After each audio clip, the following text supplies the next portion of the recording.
दुनिया 1940 के दशक में एक ऐसे संघर्ष में उलझ चुकी थी जिसे हम आज वर्ल्ड वॉर टू के नाम से जानते हैं। ये सिर्फ तलवारें और बंदूकों की जंग नहीं थी, बल्कि ये दिमाग, स्ट्रैटेजी और इंफॉर्मेशन की भी जंग थी। यूरोप के एक कोने में एलाइड फोर्सेस और एक्सिस पावर्स एक दूसरे से आगे निकलने की कोशिश कर रहे थे। हर मैसेज, हर सिग्नल, हर रेडियो ट्रांसमिशन किसी न किसी के हाथ लग सकता था। और यहीं से शुरू होती है एक ऐसे गुपट कोड की कहानी जो अगर गलत हाथ में चला जाता तो पूरी जंग का रुख बदल सकता था। एक तरफ ब्रिटिश इंटेलिजेंस थी जो एनिमी के मैसेजेस को इंटरसेप्ट करने और डिकोड करने की कोशिश कर रही थी। उन्हें एक ऐसा सिस्टम मिला जो जर्मन फोर्सेस यूज करते थे, एक कॉम्प्लेक्स इंक्रिप्शन मशीन। इस मशीन के थ्रू भेजे गए मैसेजेस को समझना लगभग नामुमकिन था जब तक एक ब्रेक थ्रू नहीं मिलता। कुछ ब्रिलियंट माइंड्स, मैथमेटिशियंस और कोड ब्रेकर्स एक सीक्रेट फैसिलिटी में काम कर रहे थे। उनका मिशन था इस अनब्रेकेबल कोड को तोड़ना। दिन रात रिसर्च, पैटर्न्स का एनालिसिस और रिपीटेड अटेम्प्ट्स के बाद उन्हें एक छोटा सा क्लू मिला, मैसेज के रेपिटेशन पैटर्न्स। ये क्लू छोटा था, लेकिन इसका इंपैक्ट बहुत बड़ा हो सकता था।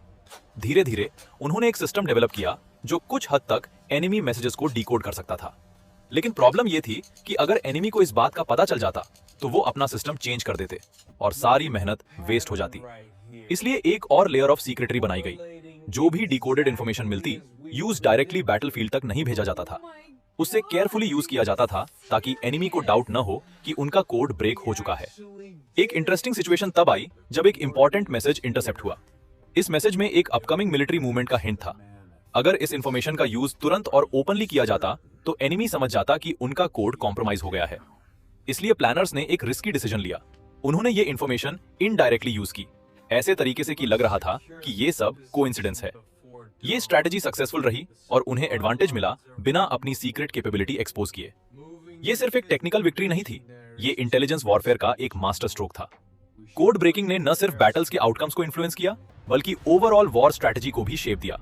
आज हिस्टोरियंस मानते हैं कि ऐसे गुप्त ऑपरेशंस ने वर्ल्ड वॉर टू के आउटकम को इनडायरेक्टली इन्फ्लुएंस किया। ये कहानी हमें बताती है कि कभी-कभी जंग सिर्फ फ्रंट लाइन पर नहीं जीती जाती, बल्कि उन हिडन रूम्स में जीती जाती हैं जहां लोग क्वाइटली फ्यूचर का फैसला लिख रहे होते हैं। और यही इस कहानी का सबसे बड़ा सस्पेंस है। एक ऐसा वॉर जो दुनिया के सामने लड़ी गई, लेकिन उसका एक बड़ा हिस्सा बिल्कुल चुपचाप कोड और इंटेलिजेंस के पर्दे के पीछे जीता गया।